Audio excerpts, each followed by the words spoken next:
தொண்டரடிப் பொடியாழ்வார் அருளிச் செய்த திருப்பள்ளி எழுச்சி 10வது பாடலின் பொருள்.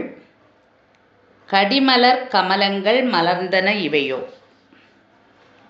சோலைகளின் நடுவிலுள்ள நீர்நிலைகளில் தாமரை மலர்கள் மலர்ந்தன.